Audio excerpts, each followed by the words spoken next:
Okay. All right. So, welcome everybody. We're live with Cornelius, and he's the director of Priced Out, a documentary on the housing gentrification in Portland, Oregon. You mind introducing yourself to the audience, viewers? Sure. My name is Cornelius Swart, and this documentary is called Priced Out, and it's actually a sequel to a documentary we had done about gentrification in the neighborhood of Northeast Portland back in the 1990s, the late 1990s. And so 15 years later, we went back to the original subjects of the film. The woman who was kind of the focus of the film asked us to do a sequel, and we wound up spending about 2 years on that. And between those two films, I was essentially a community and neighborhood reporter, and I was also a community organizer in the state's largest housing project, which is a place called Columbia Villa, which is no longer exists anymore. It's actually now a government sort of engineered mixed income community, not unlike Cabrini Green that you discussed in one of your other Oh, podcasts. we'll talk about that then. Yeah, Okay, yeah. excellent. We'll talk about that And I now. did reporting on the Williams Avenue bike lanes, which you also Okay. had covered very, very well. I thought you did a good job of that. Oh, So, thank you. so I've always been reporting on gentrification and neighborhood change um, for over a decade. Okay. And are you native to the city of Portland? No, I moved here from New Jersey in the late 1990s. I actually moved into the neighborhood in during the course of the first film. About a year into the film, I actually wound up moving into the neighborhood. And as we did the second film, we kind of review my own history and my relationship to the neighborhood. So I'm sort of in the second film, but I'm not really in the first film. Okay, so you saying you've been there since the '90s, so you've been there for quite a while. You pretty much acclimated with the neighborhood, different things like that. This isn't just like, oh, a director is just coming because he heard about something. Like you've lived there, Right. you experienced it, different things. Okay, Yeah. so you're following. Is it just the one family or the one woman in the first documentary? Yeah, in the first documentary, we follow Nikki Williams, who's a single mom, and she grew up in the neighborhood. She's never lived anywhere else. She's African American, um, and we kind of get introduced to her just as she's moved into a new house that she owns that was built by Habitat for Humanity. And so when we come back in this current film, Mhm. we come back to Nikki, but we also see the lives of some other women, some of one who's married, another who's a single mom, who have been displaced from the neighborhood. Nikki, our first focus, stays in the neighborhood that whole 15 years, but then we also follow some other people who, during the course of the film, get displaced or were displaced shortly before we started following them. Okay, and what community is this? Is this near the Williams Avenue with the bike lanes? Yeah, I would say Williams Avenue is kind of like the spine of this Okay. neighborhood, and the Black community traditionally has kind of moved north from the southern part of Williams Avenue up to the northern parts of Williams Avenue, and then spread out on either side of Williams Avenue. Okay, so this is for the viewers. This is a historically Black neighborhood. Would you say? Yeah, it's a historically Black neighborhood, and it was the area that was designated in the 1910s and 20s as the place for Black settlement, and then over the war years as shipbuilding workers for World War II. For that effort, they were all those workers wound up um, living in an area, a public housing area called Vanport, which was the largest public housing project in the country during the 40s, and that workers' housing remained after the war, and many Black folks. It was Black, white. It was a very mixed income, mixed race area. All working class, not truly mixed income, but mixed racially. Um, so after the war, many of those workers remained, and in one crazy afternoon in 1948, I believe, the whole community was flooded, and it was all wiped out, all in a course of 45 minutes. The whole thing was gone. And so the Black folks who were in that community moved down and joined and merged with the existing Black community in this area, the northeast Portland, sometimes called Albina.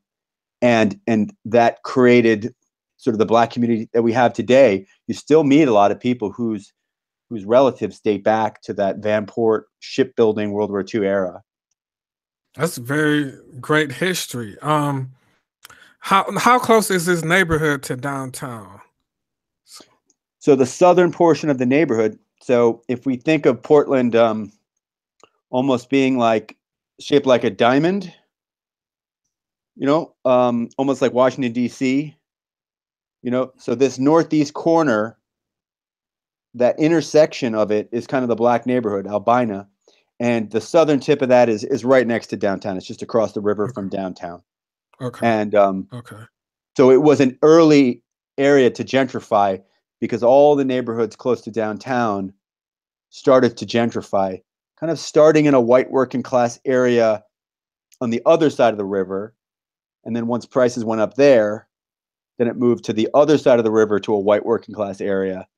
And then as those prices started to rise, it started moving up into the Black area.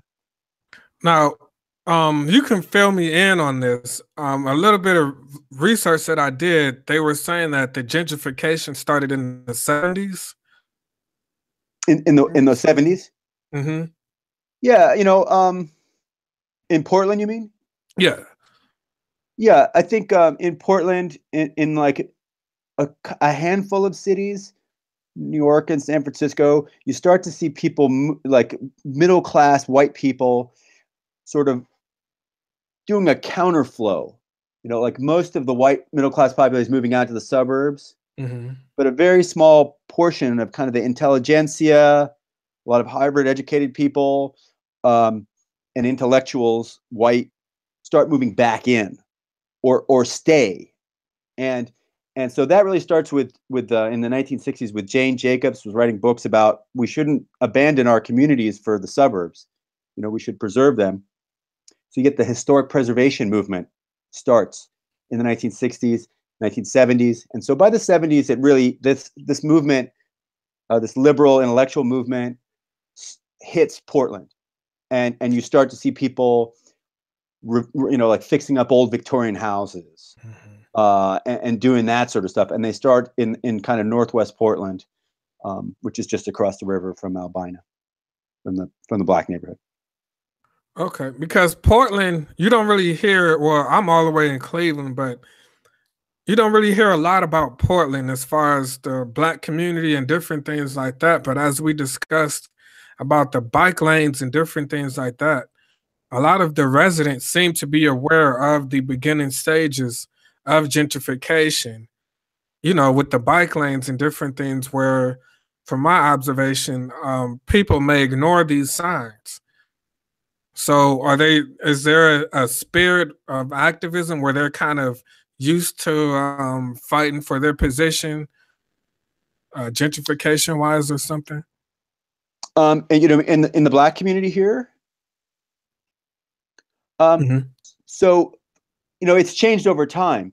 When we did the first film, not a lot of people were aware of the issue of gentrification. We would use the word, and people would be like, "All right," and that's kind of true of every place in the city. It wasn't like a big concern.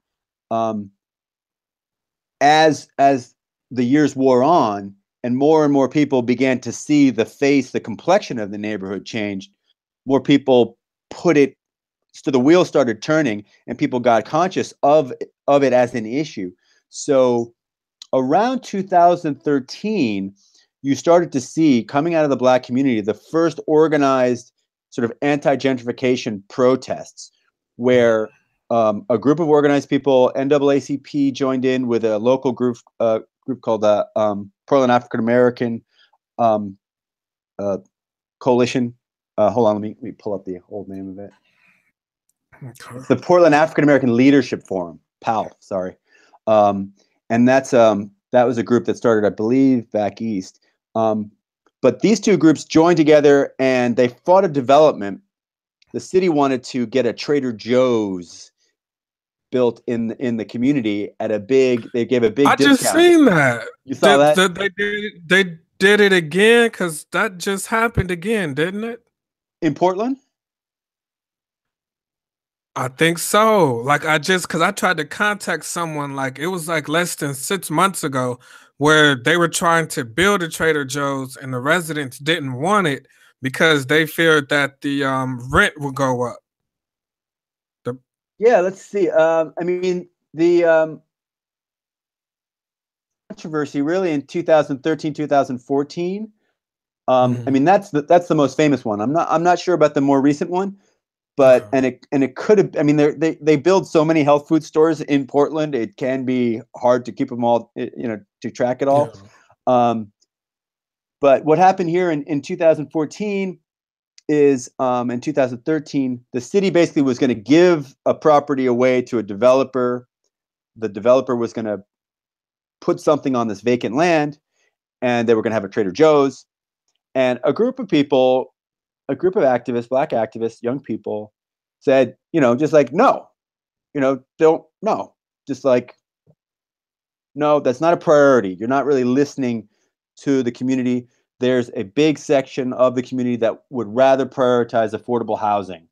And we don't want to continue to aggravate or keep investing in a way that's leading to higher housing costs. We don't want to subsidize gentrification, and this was really, and I'm really not an expert on the whole history of the community, but some of the big protests that we haven't seen big protests in Portland, in this neighborhood at least, in a very long time. There was a lot of activity around school segregation and housing and busing back in the 80s. But really, this was an awakening, I observe, of a community, not only of the local community, but broadly a housing advocate awakening, that the following years, more and more people started waking up to the housing crisis as it began to affect other communities. And so now there's a very robust anti-gentrification movement in Portland, across the city, across race and class lines. But it really starts, I think, the catalyst, the first sort of call to battle was in the black community here in Albina over the Trader Joe's thing. In the country, you would say? Maybe not in the country, but here in Portland, it was one of the it was the first sort of battle lines were drawn, saying you're either on this side of gentrification or you're on that side. It's talked about and discussed, but you rarely see activism on it, even to this day. You know what I mean? 4 years later. So they were definitely, I would say, ahead of the curve on that one. Now, I agree. And I guess this obviously leads towards, hence the name Priced Out. And do you feel like that is the main weapon that is being used for displacement and gentrification? Yeah, I mean, I think that's the main issue, which is that there's two issues. One is I can't afford the rent on these wages, and people all over the city in Portland here are feeling that. They're feeling it in other cities across the country, and that goes across. It can go across several class lines: working class, working poor, lower middle class. People can all find themselves in the same boat, regardless of their background or their complexion.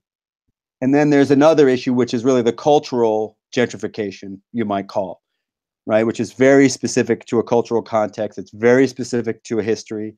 It's very specific to the way the deck was stacked before people got to the table to play the game of life in capital society, right? So those are two things, but they all come to the same end, which is I can't afford it here and I gotta go. Now, I spoke with someone from East Hollywood LA yesterday on gentrification. I put the video out, and it's a Latino community, and I was just talking. We were just talking about because she's taking pictures and she's documenting the gentrification on her Instagram as it happens. It's this side of Hoover, at this side of Hoover. So she'll show, and the Latino communities are very culturally rich. Like I said, you can taste the food through the pictures, and you can feel the graffiti. It jumps out at you. You know what I mean? And weird shift where America is going from culturally diverse, rich, to there's just a blueprint of gentrification, the same kind of stores, the same kind of buildings, the same kind of housing all across the country. And I'm not trying to sound cliche, but one of the things that made America great was, different cultures, a melting pot, so to speak. Mm-hmm. And here you're saying, this is a historically Black community, and there's a lot of rich history and different things like that. So is it possible to, I don't want to say gentrify, but for developers to come into these areas and still hold the cultural preservation in these communities? Yeah, I mean, it's a good question, and like, what does that look like? I think that sometimes companies come in well-meaningly, and they'll try to, show the history of the neighborhood. Like we have a upper end grocery store that just opened up down the street a couple of years ago, and on one side they have, inside the building, they have a big photo essay of the history of the neighborhood with a description of how the population has changed. They've done a conscious job of trying to hire and train local folks. So on one hand, is that enough? I mean, and other people will look at that store and say, well, once that store moved in, the development went through the roof, right? Because that just indicated to the investors that, this neighborhood had arrived. So I don't know if we could actually ever look to industry, industry whose job it is to get as much money as it can for any one given thing that they sell, mm-hmm. As a solution. I think we have to look to community and political will, mm-hmm. and to people talking about the issue and making everyone aware. So, if everyone's aware, then, maybe someone who would make a quick profit on something might say, it doesn't feel good anymore. I can't in good conscience do that. Or maybe the consumers will say, no, I'm not going to buy that because that's fucked up, if I can say that. And maybe everyone, people in the government will be like, you shouldn't do that, man. That's wrong. Because we know the history now. Well, it's this is anybody kind of thing. I want to go back to your movie because I know we kind of went off, but so when I'll just bring it back up. But I want to touch on this point. I've done a video last week on I'm sure you're familiar with the Amazon bids. You're close to Seattle. And, there's the headquarters too for the Amazon bids. And the housing prices rose, I think 14% or something, since the Amazon headquarters were built in Seattle. Mm-hmm. And, there's a lot of talk of wherever these headquarters goes, the second headquarters is going to create gentrification because the housing is going to go up. And I did a video on the bids. It's kind of like a desperate lover or something. Like when you read these bids that these elected officials are proposing, $300 million property tax breaks. It's ridiculous. It's like they're giving away free money, free land, free money, depending on the city. They're gonna.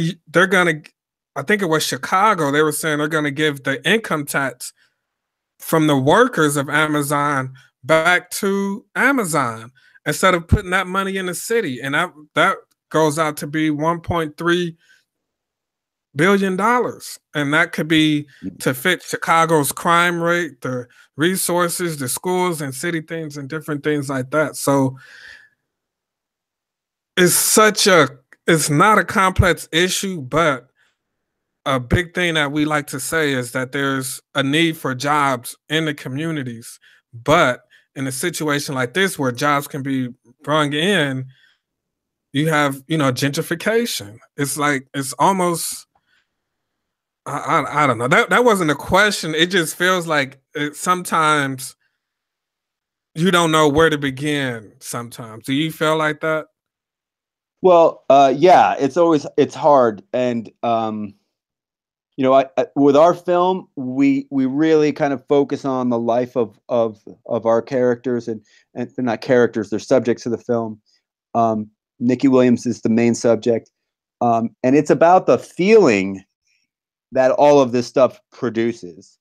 And it's about seeing someone's life so that in such depth that anyone can relate. Mm-hmm. Right? And so that someone who has no understanding of the history, or someone who doesn't care about these communities, or maybe has a chip on their shoulder or a bias against the community, could see this thing and be like, wow, man, I can relate to that. Like, I don't want to be in that situation. And I struggle with the same things that these folks struggle with. To open their hearts so that we can stop seeing divisions and see the common threads that we all go through. We all have like jobs. We're all trying to like live someplace. We're all just trying to pay the rent, raise kids, educate ourselves, better our communities. Like, just staying with those points, and then hoping that if the hearts are open, then we can get together and agree on something. But what I think, getting down to the specifics of the issue, though, I think what you've done is you've done a nice job of repeating some similar themes in the last two ones that I've seen, the podcasts I've done, which is it wise for cities to simply try to import wealthy people from someplace else? Does that really that's not the same as creating wealth in a community, right? Isn't it better, or is it better to simply invest in the existing people, or doing a better job of mixing the two? You would think. I mean, it's like they don't see the people as good investments. Right. And I think that maybe it's that they don't, like, that's not a tool in the box, or they can't get their heads around it. It's also difficult because cities are fluid, populations are fluid. We're not like Europe. Even if you're poor or if you're rich, you don't wind up dying in the same house you were born in. Most Americans, right? In Europe, you've got people like, I've been living in this mansion for 100, our family's always lived in this mansion. Or you have people in Europe who are like, my family's lived in this apartment for like 3 generations. Most Americans probably wouldn't want that. So we have this issue with cities are very fluid. And if people do create wealth in a given community, doesn't mean they're going to stay in the community. Having said that, I think you're on the right path by critiquing the constant desperate, like you say, like almost obsession of like bringing in more wealthy people from someplace else and ignoring everyone who's already there, because it's like an arms race, right? Where it's never enough, right? The city's never got enough corporations, never going to have enough, Google billionaires. I mean, these pages to keep the game up. Yeah, these proposals, because I posted a link for them in the video, some of them are like 70, 80, 90, 100 pages. And it's like, is your proposal this big for stopping crime? Okay, the mayor of Cleveland, he had a youth crime prevention proposal thing he put out. It was like 30 pages. And, our mayor of Cleveland, he didn't even want to make his bid public. What are you hiding? What's to hide? That's another thing. I think that kind of went away under the rug, but I would like to get some momentum for people to put pressure on their officials and say, well, why are you not making this public? Why are they making it public, but you're not? What are you hiding? Because, and this is what I was going to bring up, this is common sense, but it shows that essentially they have the resources already to help these communities. They just don't want to use them. I think that's what this ultimately comes down to. If you can give away $300 million in property tax, the city of Fresno, they're like, because it's not just an employer anymore. Like, everything's becoming integrated with technology. It's not like, the factories back in the day. So the companies now, including Amazon, they're giving them more control over community issues. Mm-hmm. And you know what I mean, over community activism. And Seattle has a big issue with Amazon not paying their property tax and getting away with things. So it's like, oh my God, it's terrible. The effort is not being put into, the people, because the people are not seen as valuable. I think we've become so materialistic and capitalistic. We just see numbers on the paper and we just see people as an object, and we don't really see the value. But we know, well, this industry is doing good in these kind of cities, so 1 + 1 is 2. And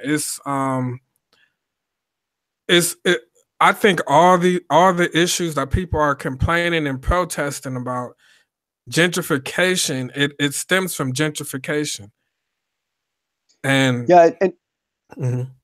Go ahead. Well, I agree with all you're saying, and I think that, for so long cities, and I don't know specifically about the leadership in Cleveland, but certainly cities in Portland has been so afraid to turn away investment or to put demands on people who want to invest in the city, because for so long the flow of money has been going in the opposite direction. It's been going to the suburbs.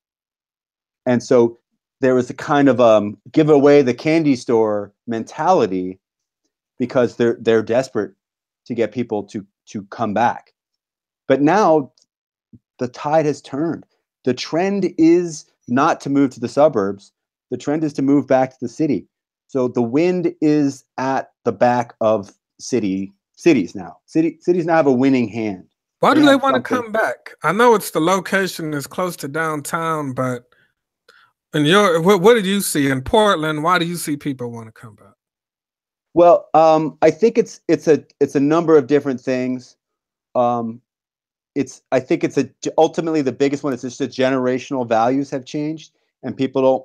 Not everybody, but there's enough Americans who don't want to live in their cars, who like the idea of walking to a park and to a store, and cities knowing that is, like they say, livability, but livability. Yeah. Mm-hmm. But even people who have been in the neighborhood for a long time want the amenities, right? But it's just they can't afford the neighborhood now that things have been fixed up, right? So you can fix up neighborhoods in a desirable way where you can have a house or a nice place, a nice housing unit, and you can walk to a store, you can say hi to your neighbors, and that can be more appealing than living in the suburbs. Whereas 40 years ago, no way, I'm going to live in the suburbs no matter what. Mm-hmm. And that generation is gone, and a new generation wants this new type of lifestyle. And so companies know that, and companies want to locate. They used to locate in the suburbs, right? They used to own these giant office parks, these mm-hmm. campuses with like 100 acres. Now they want to move back to an office building downtown. So I think the cities can extract more benefits in these deals. And I think we as members of communities have to elect people who have a little bit more guts in making these negotiations. And what we see in our film is that, when cities make big investments, when they have big projects, like in our city that we built a big light rail system, and the community was engaged. Community said, we're so familiar with the city building big projects in our neighborhood that wind up in people getting displaced. You got to do something about that. So the city said, okay, we're going to build affordable housing units to offset displacement caused by gentrification. And it's in the document. It says, this was written in 2000. It says this light rail will cause, or streetcar will cause gentrification. That will cause displacement. Therefore, we will build this number of affordable units. But like I said, the advocates went to sleep. They thought they had it. And so they stopped pushing. And so for 10 years, they didn't build any housing. And what needed to happen was the advocates needed to go down to City Hall and fucking have a march and make a big stink and have theater and write to, everybody, where's our housing units? You didn't build 100 housing units. You got to build 100 housing units every year if you're going to keep up this promise, right? So two things have to happen. When a project gets proposed, whether it's moving a corporate headquarters or building a stadium or any of these things, you already have to do what's called an environmental impact statement, right? Which is like, how will this new building affect the groundwater and the fish and all this other stuff, right? Now we're starting to see a community impact statement, right? Which is, if you're going to spend all this taxpayer money, what's going to be the impact on housing, on jobs? And what are you going to do to offset that? And so we need community impact statements with big public projects, and we need communities who are committed to keeping the officials accountable. And that's a long process, year in, year out, knocking on the doors. You said right here on the document, where is it? But I think that we can do it, but it's a long-term thing. Let me make 2 points, because you brought up stadiums, and I want to say I did during the NBA Finals. I went to the Quicken Loans Arena for the game 2 when they were playing in Cleveland. I talked to people all over the world, and I used a survey basically to ask people how much would they pay to keep their stadiums, because we pay annually about $25 to $100 annually, depending on where you live. The Forbes have said that these stadiums are bad investments. You pay 30 years for these stadiums. I think the Rams and another team are still paying for their stadiums from the 1990s. Now, they wanted to renovate the Quicken Loans Arena, $200 million, and use a large portion of that of taxpayers' money. And we got these signatures, and it was supposed to be for the people to vote on it. Then the people took it back, and it was just a whole bunch of mess. And I'm segueing that into, I love what you talked about as far as, the people had the momentum, then they stopped. And that's why this is very, I don't want to say dangerous, but you have to be very, I can't find the word for it, but in this day and age, activism is glamorized. Right. You know what I mean? The people, Martin Luther King's and the marching and people holding hands, like, that's glamorized. And we have an instant gratification society, and we want instant gratification with these results. We think, well, okay, they marched from Selma to Washington, like, it happened in a couple hours. That's a couple 100 miles. You know what I mean? And it's like, gentrification is not really it's not an attractive topic to really talk about. You know what I mean? It's not, even though when you lower the crime rate, when they use excessive police force, which I talked about, like when Giuliani came in New York and different things like that, the broken window theory, all of that stuff, when the crime is lower, property values go up. But it's not, it's kind of dumbing down the people, where when we make it seem so simple that, okay, this is the issue, and it's exciting and that's it. Sometimes it's not exciting. Sometimes it's not going to be news cameras, but in a lot of ways, it's more important. And I think that's what Yeah. the difficulty in kind of gaining traction and gaining the attention of people is that number one, it's not really on the news. You know, there's stories every day because it's kind of a more of an intellectual kind of issue in a sense more than a action. Like, oh, you can see he shot the guy and he planted a gun on him, or you know Right. what I mean? Like, it's that's an issue also. But I think your film, and I'm getting into, I know I'm doing a lot of talking, but your film, I really, because I've done several shorts and different things like that. The Indisposable Democracy, you should check that out also when you have time. But of 15, years, that's that's serious dedication, man. And what changes did you see? Was there rapid changes like overnight? Like, okay, this gets torn down and next month something is built, or was it more gradual? Well, speaking, to your first point, it's tough because, especially with the kind of arc that these neighborhoods will go through, which is like, at first, people are, at least in Portland, people were happy to get any kind of investment in the neighborhood at all.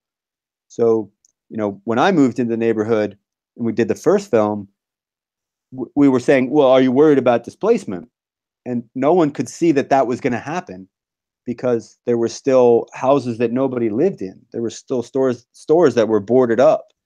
And so people who were in the kind of housing activist and affordable housing leadership saw where it was going.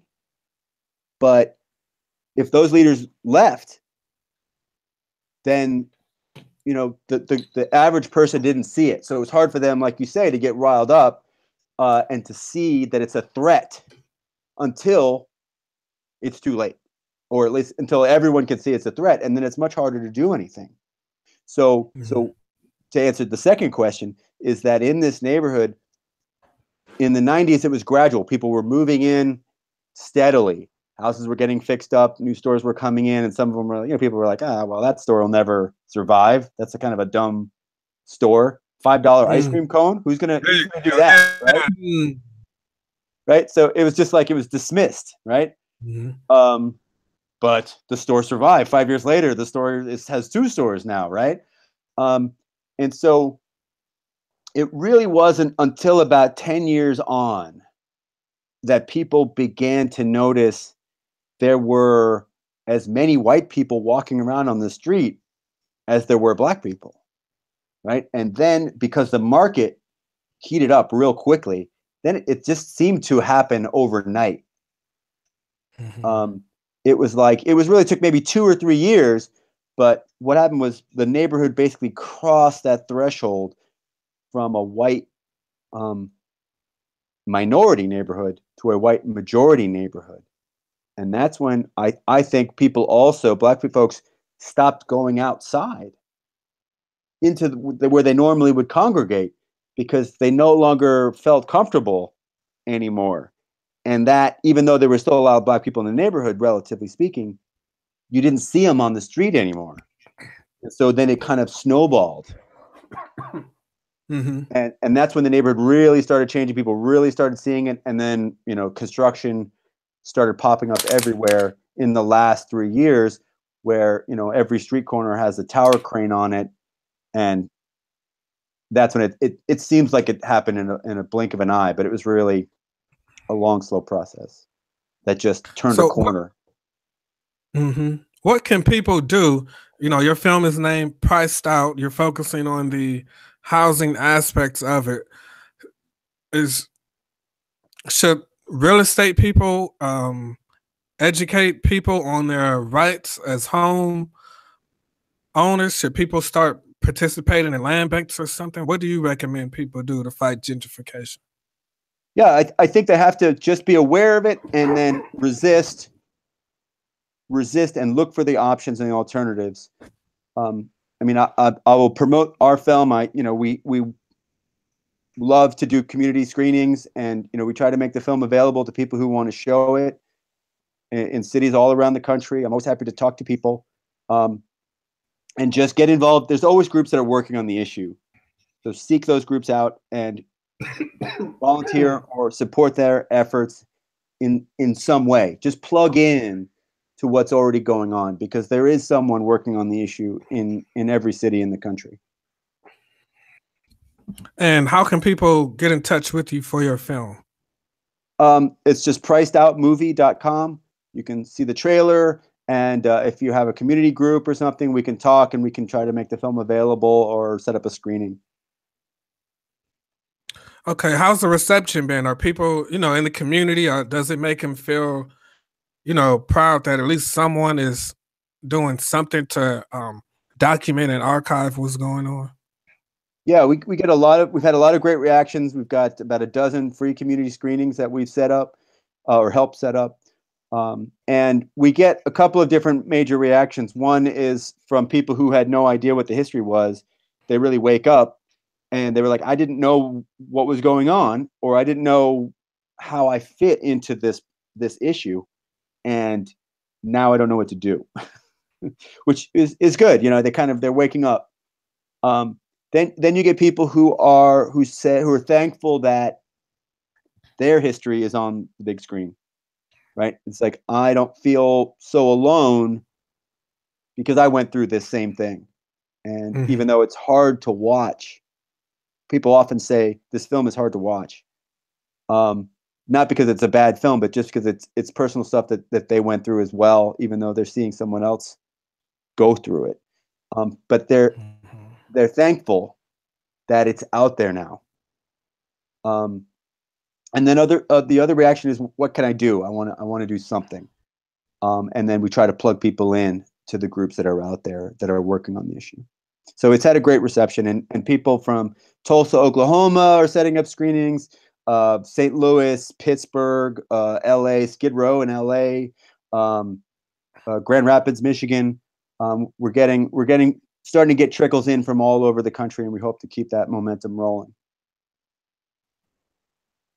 That's great too. What is your personal view on the future, because I don't think mixed income communities work.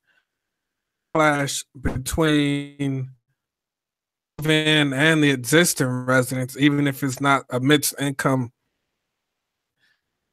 Do you think, is there any good example of gentrification? I guess that'd be my first question. A good example of an alternative? Is that what you said? Yeah, a good example of is there a good example of gentrification? Like both parties are happy. Oh, I see. Yeah, I don't see a lot of cities dealing with it like happy ending, right? It's great. It's part of an unending story of social and class struggle in America, right? And it's just kind of a new chapter that some people wind up improving their lives because of opportunities that come, and other people don't. But they live on to fight another round if they keep at it. So I think there are things that certain cities are doing that help a few people, but I haven't seen a neighborhood where it's just like everyone just points to that neighborhood as the example of, yeah, they fixed it up and everybody who wanted to stay could stay. We're still trying to figure this problem out. And it's sort of a new problem for the country. Even though it's been around in some big cities for a long time, I think, but as a country, we're just starting to grapple with this.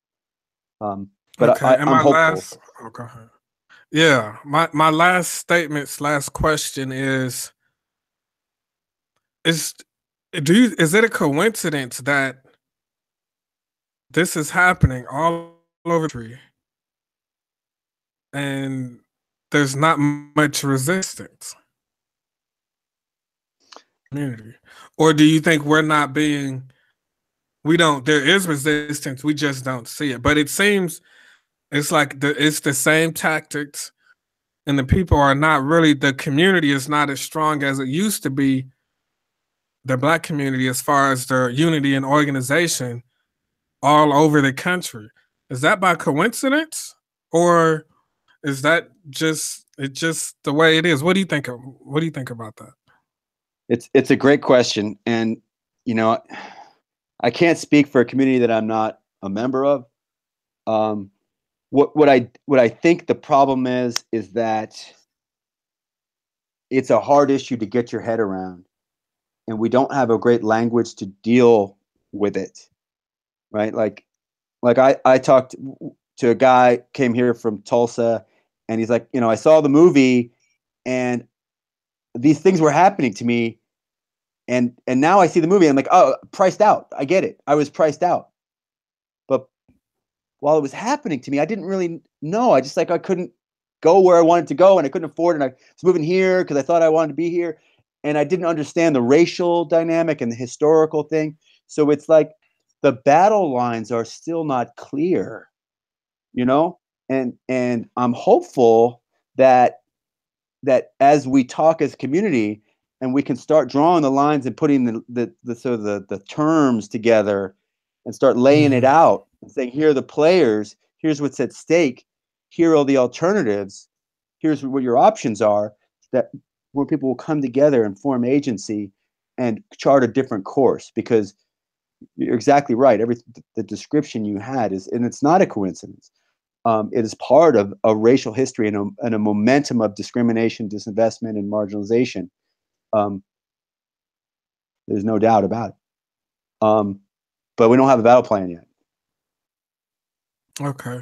Well, that's all. I know you have to get ready to go. I probably kept you too long. I apologize. So once again, let people know how they can find you. Yeah, please just look us up at pricedOutmovie.com, and send me an email, or if you're interested in doing a community screening or just have questions about the issues, we're able to help to the extent that we can plug in. And thank you so much for the opportunity. In the near future, if people can't afford a community screening, or they don't have enough people, they might feel like, or they want it for their personal use, we have something available. Yeah, we'll make DVDs available soon. It's sort of like we're a brand new film. And as far as like community screenings and just like costs and stuff like that, we try to work with everybody. So it's okay. The priority is to get it into places where it's making a difference. Okay. Thank you for your time, sir. Appreciate it. All right. Thanks so much. All right. Have a good day.